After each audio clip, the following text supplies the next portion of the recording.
আসসালামু আলাইকুম প্রিয় দর্শক, অন্য মঞ্চের আলোচনায় আজ আমাদের সঙ্গে আমন্ত্রিত অতিথি হিসেবে আছেন সেই জবানবন্দিতে তারেক রহমান তার ভুলের জন্য জাতির কাছে ক্ষমা চান বলে দাবি করা হয় এবং তখন মানবজমিন সম্পাদক লিখছেন যে সব সময় 4 জন পদস্থ সেনা কর্মকর্তা উপস্থিত থেকে তারেক রহমানের কাছ থেকে ওই জবানবন্দি আদায় করেন যেখানে তিনি তার ভুলের জন্য জাতির কাছে ক্ষমা চেয়েছিলেন।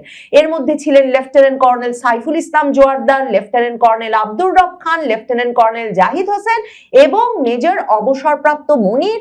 নির্যাতন চালিয়ে সে সময় তারেক রহমানকে অনেকটাই পঙ্গু করে ফেলা হয়, স্বাভাবিকভাবে তিনি হাঁটতেও পারছিলেন না। বাংলাদেশের শীর্ষস্থানীয় দৈনিক মানবজমিন পত্রিকার সম্পাদক মতিউর রহমান চৌধুরী তিনি নিজ নামে নিজ পত্রিকায় এমন একটা প্রতিবেদন ছাপিয়েছেন যেখানে প্রথমবারের মতো মানবজমিন পত্রিকা বলছে যে তাদের অনুসন্ধানে পাওয়া এমন তথ্য বেরিয়ে এসেছে যে তারেক রহমানকে 2007 সালের 1/11 সরকারের সময় হেফাজতে নিয়ে সিলিং এর সঙ্গে ঝুলিয়ে রাখা হয়েছিল, প্রবল নির্যাতন করা হয়েছিল। কারা কারা নির্যাতন করেছেন, কারা গ্রেফতার করতে গিয়েছিলেন সেসবের বিস্তারিত বিবরণ যেমন দেওয়া হয়েছে। মানবজমিন সম্পাদক মতিউর রহমান চৌধুরী তার এই প্রতিবেদনের শেষে উল্লেখ করেছেন যে তারেক রহমানকে যখন এরপর দেশত্যাগে বাধ্য করা হয় তখন তার কাছ থেকে একটা অঙ্গীকার পত্র স্বাক্ষর করিয়ে নেওয়া হয়েছিল। মানে অঙ্গীকার পত্র যাকে এতদিন ধরে বাংলাদেশের সংবাদ মাধ্যম, সাবেক প্রধানমন্ত্রী শেখ হাসিনা সহ রাজনৈতিক ব্যক্তিবর্গ মুচলেকা হিসেবে অভিহিত করে আসছিলেন। এই প্রথম কোনো সংবাদ মাধ্যম বলল যে তারা অনুসন্ধানে এমন প্রমাণ পেয়েছে যে তারেক রহমান সত্যিকার অর্থেই একটা মুচলেকা বা অঙ্গীকার পত্রে স্বাক্ষর করে তবে দেশ ছেড়েছিলেন। এখন মতিউর রহমান চৌধুরী মানবজমিন সম্পাদকের সঙ্গে বর্তমান প্রধানমন্ত্রীর যে ঘনিষ্ঠ সম্পর্ক, মানে সবে এপ্রিল মাসের শেষে news papers owners association of বাংলাদেশের সভাপতি হিসেবে মানবজমিন সম্পাদক মতিউর রহমান চৌধুরী সহ মতিউর রহমান, মাহফুজ আনাম, বাংলাদেশের বাঘা বাঘা সব দৈনিকের সম্পাদকেরা তারেক রহমানের সঙ্গে সাক্ষাৎ করে ডিমের তরকারি দিয়ে ভাত খেয়ে এসেছেন। এসে উচ্ছ্বসিত প্রশংসা করে বলেছেন যে প্রধানমন্ত্রী তাদেরকে অভয় দিয়েছেন।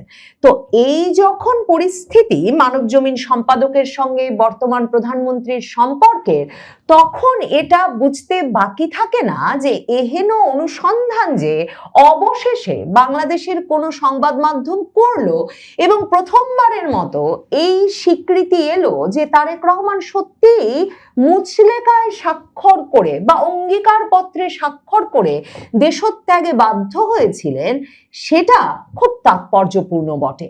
এবং তারেক রহমানের সেই সময়কার যে দুর্ভোগ, যে ভয়াবহ নির্যাতনের তিনি শিকার হলেন, এ বিষয়ে এই অনুসন্ধানে বিভিন্ন সেনা কর্মকর্তাদের নাম তখন বেরিয়ে এলো যখন তারেক রহমান সরকার ক্ষমতা গ্রহণের কয়েক সপ্তাহের মধ্যেই কিন্তু 1/11 সরকারের অন্যতম কুশীলব জেনারেল মাসুদ উদ্দিন সহ সেনা কর্মকর্তাদের গ্রেফতার শুরু হয়েছে এবং তারা জিজ্ঞাসাবাদে নানা চাঞ্চল্যকর তথ্য দিচ্ছেন। সে খবর এদিক সেদিক থেকে সংবাদ মাধ্যমে বেরিয়ে আসা শুরু করেছে।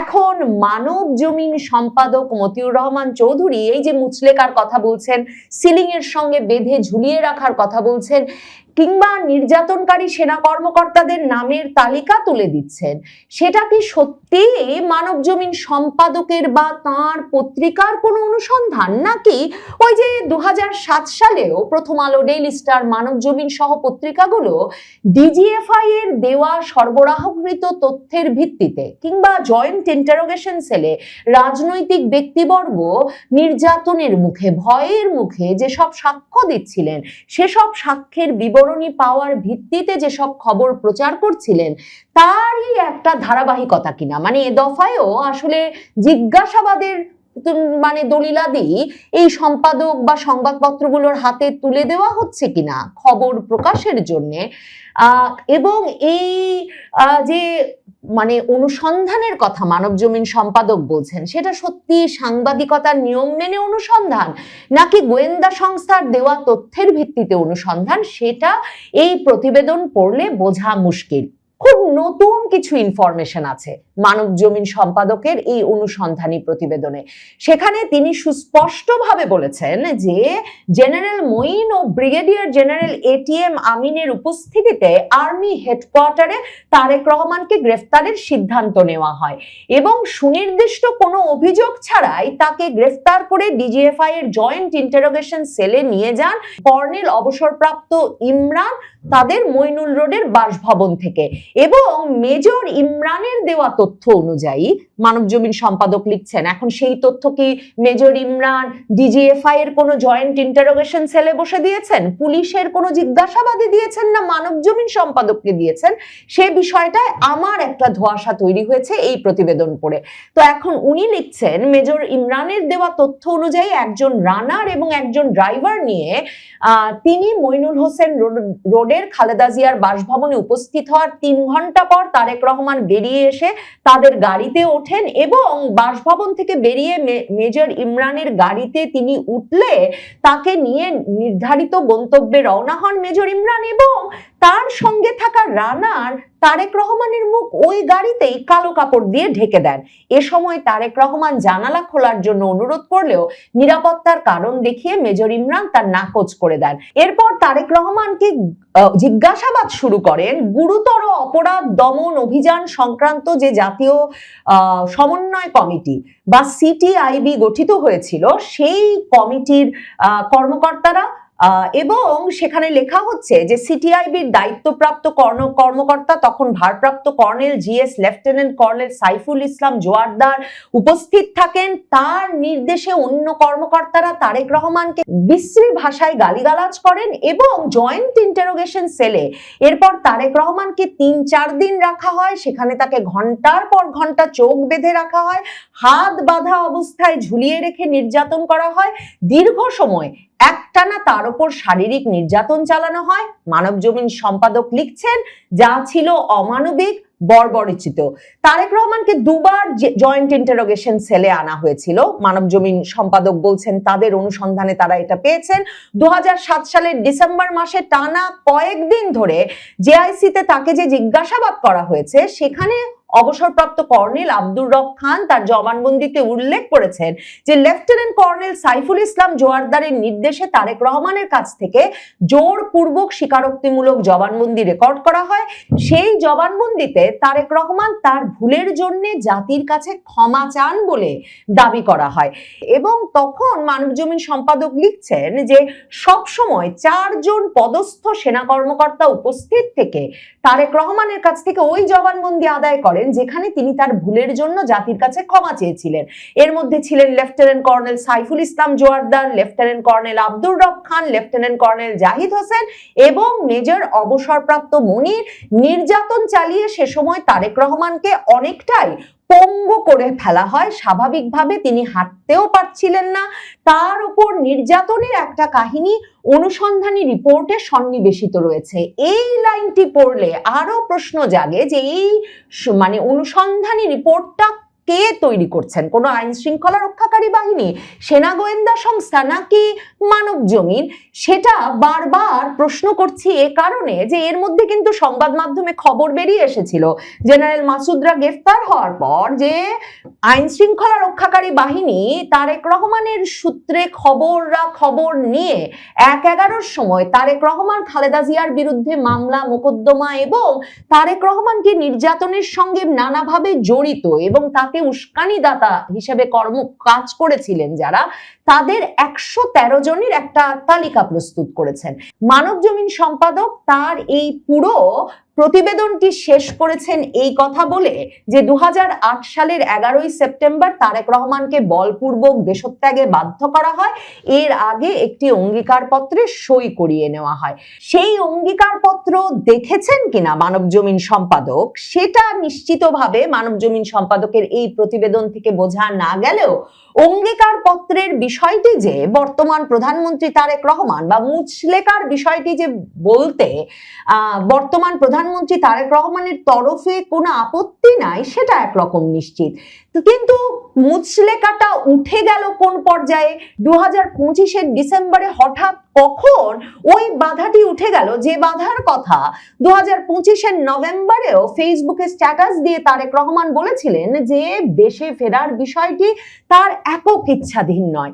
এই বিষয়গুলো বর্তমান প্রধানমন্ত্রী যদি খোলাসা না করেন কিংবা তার এই ঘনিষ্ঠ সম্পাদকদের দিয়ে খোলাসা না করান, তাহলে বাংলাদেশের রাজনীতির অনেক রহস্যই কিন্তু অমীমাংসিত থেকে যায়। কারণ মনে রাখতে হবে, মানবজমিন সম্পাদক যদিও বা বলছেন তারেক রহমানকে বলপূর্বক দেশত্যাগে বাধ্য করা হয়েছিল, কিন্তু 2008 সালের একটা বড় সময় জুড়ে খালেদা জিয়ার সাব জেলে ব্রিগেডিয়ার এটিএম আমিন, আলী হাসান মুজাহিদ, বিএনপির মহাসচিব দেলোয়ার হোসেন এরা গিয়ে যে খালেদা জিয়াকে নির্বাচনে আনার জন্য দর কষাকষি শুরু করেন এবং খালেদা জিয়া বারবারই বলেন যে তার দুই পুত্রকে বিদেশে চিকিৎসার জন্য জামিন দিয়ে না পাঠালে তিনি কোনো রকম সমঝোতাতেই যেতে প্রস্তুত নন, সেটা কিন্তু সে সময় জেমস এফ মরিয়ার্টি মার্কিন যুক্তরাষ্ট্রের রাষ্ট্রদূতের তার বার্তায় যেমন পাওয়া যায়, তেমনি বিএনপির মন্ত্রী শীর্ষস্থানীয় নেতা মওদুদ আহমেদের কারাগারে কেমন ছিলাম বইয়েও তার বিস্তারিত বর্ণনা আছে।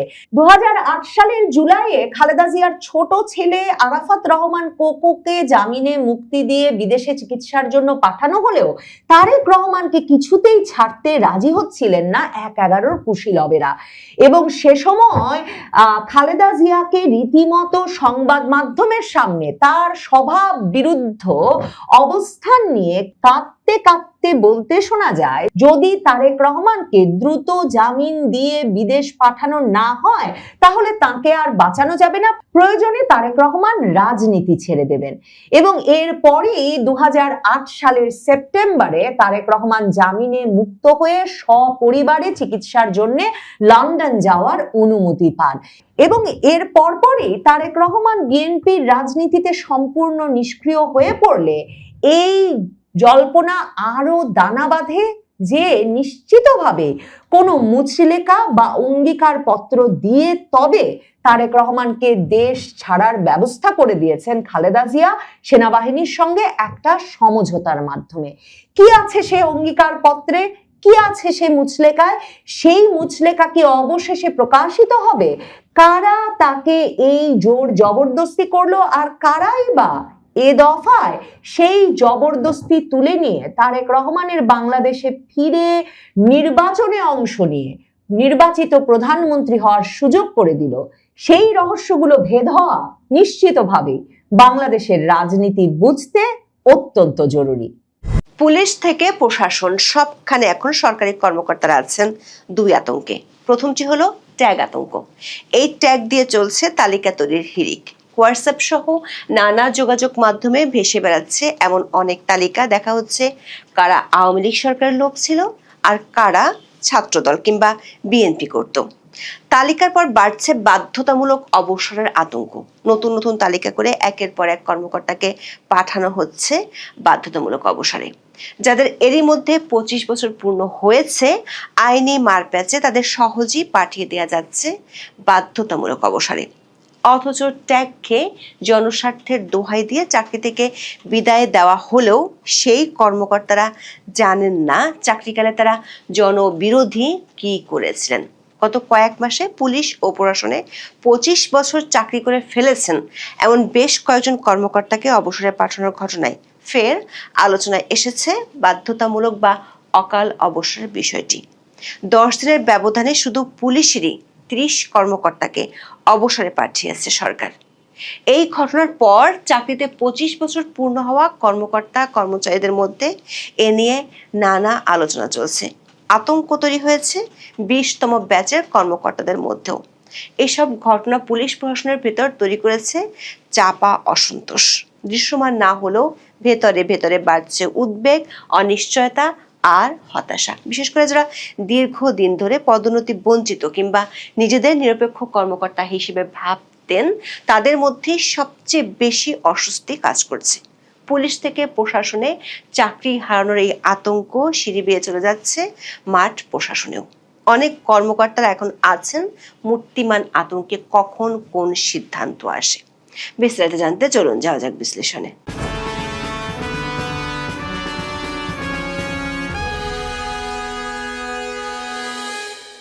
2018 সালের সরকারি চাকরি আইনের 45 ধারায় বলা হয়েছে, চাকরির বয়স থাকলেও কর্মকর্তা কর্মচারীদের অবসর দিতে পারে সরকার।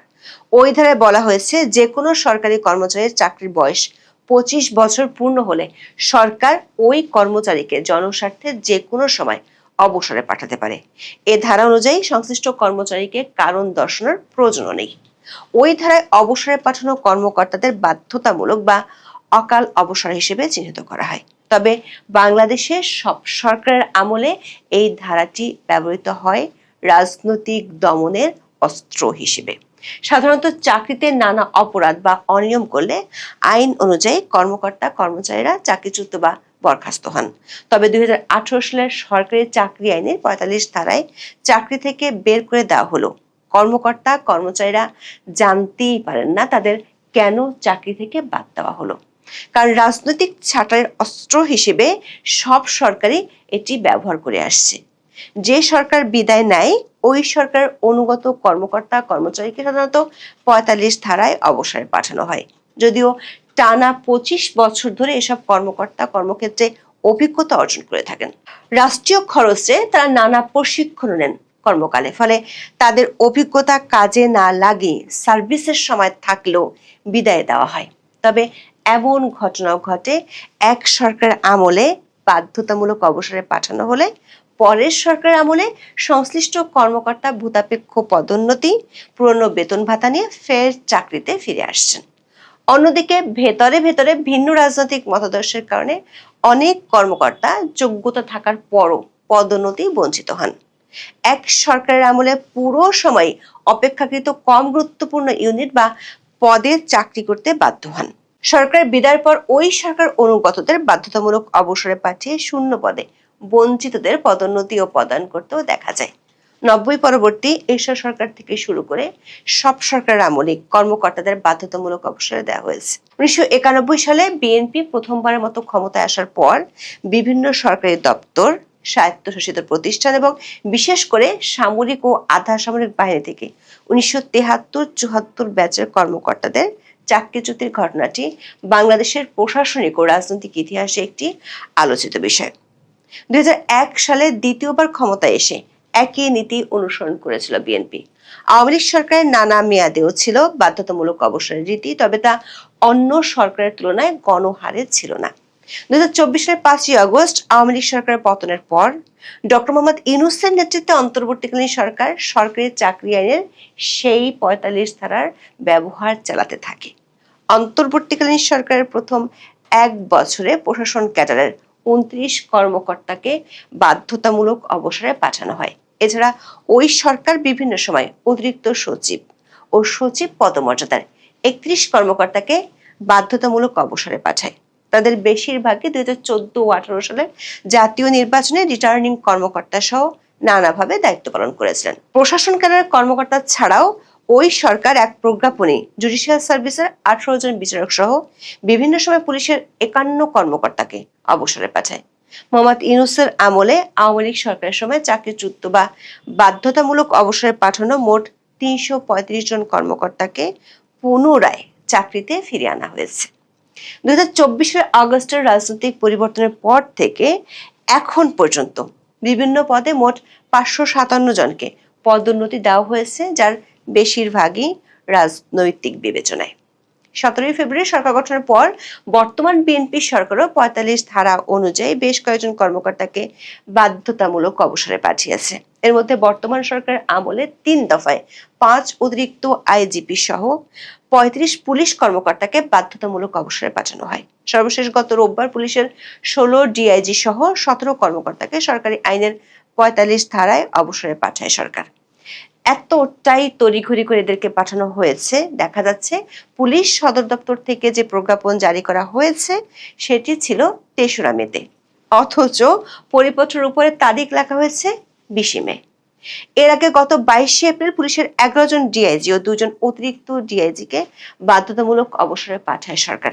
পুলিশের একাধিক সূত্র বলছে এইসব ঘটনা পুলিশ প্রশাসনের ভিতরে তৈরি করেছে চাপা অসন্তোষ। সংশ্লিষ্ট কর্মকর্তাদের অনেকেই গুরুত্বপূর্ণ দায়িত্বে ছিলেন, আবার এদের অনেকেই দীর্ঘদিন ধরে পদোন্নতি পাননি। এমন অনেক পুলিশ কর্মকর্তাকেও অবসরে পাঠানো হয়েছে। পুলিশ কর্মকর্তারা বলছেন এই প্রক্রিয়াটি আকস্মিক ছিল না, বরং বিএনপি নেতৃত্বাধীন নতুন সরকার গঠনের পর থেকেই একটি তালিকা তৈরির কাজ চলছিল। সেই তালিকায় নির্দিষ্ট কিছু কর্মকর্তাকে বাছাই করা হয়, যাদের অনেকের ক্ষেত্রেই অভিযোগ তাদের মূল্যায়ন হয়েছে ট্যাগ দিয়ে, তথ্য প্রমাণ দিয়ে নয়। এটা কোনো স্বাভাবিক প্রশাসনিক রদবদল নয়। পুলিশ কর্মকর্তারা বলছেন বর্তমানে প্রশাসনের ভিতরে সবচেয়ে আলোচিত শব্দ ট্যাগিং, যার শুরু অন্তর্বর্তী সরকারের সময়, তবে এর ধারাবাহিকতায় এখন নতুন মাত্রা যোগ হয়েছে।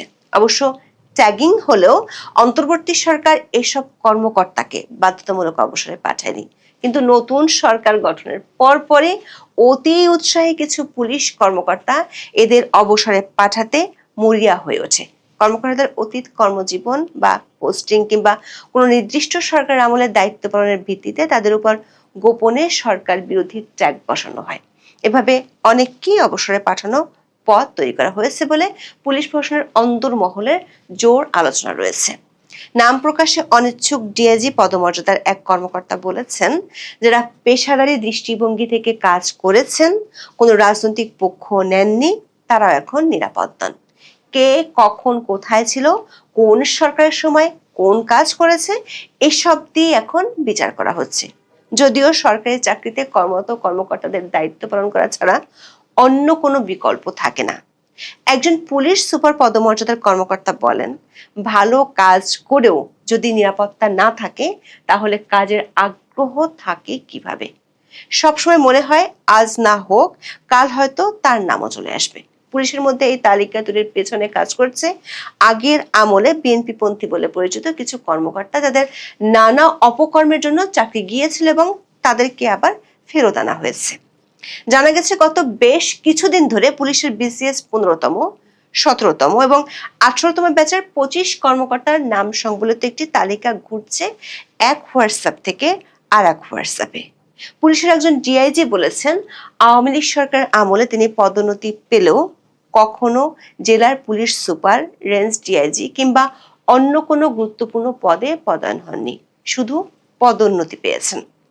তাকেও এই তালিকায় রাখা হয়েছে এবং বাধ্যতামূলক অবসরে পাঠানো হয়েছে। মোহাম্মদ ইউনূস এবং বর্তমান বিএনপি সরকারের আমলে পুনরায় বহাল হওয়া অনেক কর্মকর্তা দীর্ঘ 15 বছর চাকরির বাইরে ছিলেন।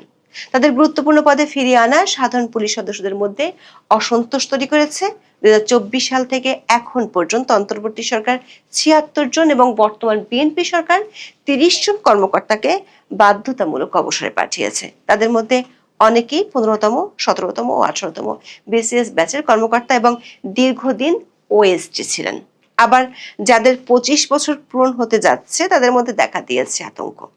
বিশেষ করে যারা দীর্ঘদিন ধরে পদোন্নতি বঞ্চিত কিংবা নিজেদের নিরপেক্ষ কর্মকর্তা হিসেবে ভাবতেন, তাদের মধ্যে সবচেয়ে বেশি অস্বস্তি কাজ করছে।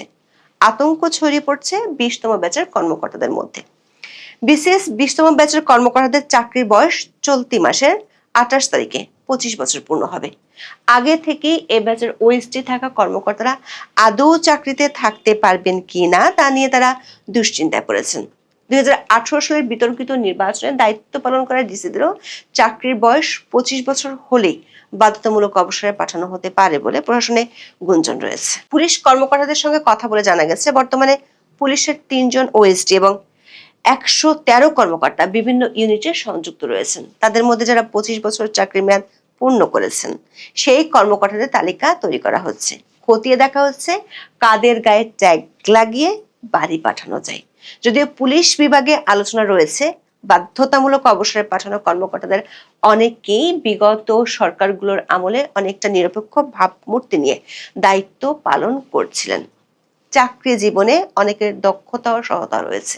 হয়তো অনেক কর্মকর্তা সহায়তার কারণে আওয়ামী লীগ সরকারের আমলে ভালো পোস্টিং পেয়ে থাকতে পারেন। এ কারণে তাদের বাধ্যতামূলক অবসরে পাঠানো হলে সততা ও দক্ষতা নিয়ে চাকরি করা বর্তমান কর্মকর্তাদের মধ্যেও ভবিষ্যতে চাকরি নিয়ে শঙ্কা কাজ করতে পারে। প্রশ্ন উঠেছে, নির্বাচনগুলো হয়েছিল তৎকালীন সরকারের ইচ্ছায়।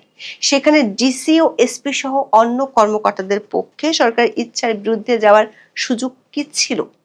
এভাবে একতরফাভাবে কর্মকর্তাদের শাস্তি দেওয়া ভালো লক্ষণ নয় বলে মনে করছেন সাবেক কর্মকর্তারা। তারা মনে করেন এতে ভবিষ্যৎ প্রশাসন ভীষণভাবে ক্ষতিগ্রস্ত হবে। সমালোচকরা মনে করেন এটি কোনো নতুন ঘটনা নয়, বরং দীর্ঘদিনের চলে আসা একটি ধারাবাহিকতা মাত্র। একের পর এক সরকার পুলিশকে স্বাধীন আইন প্রয়োগকারী সংস্থার বদলে রাজনৈতিক নিয়ন্ত্রণের হাতিয়ার হিসেবে ব্যবহার করার চেষ্টা করেছে।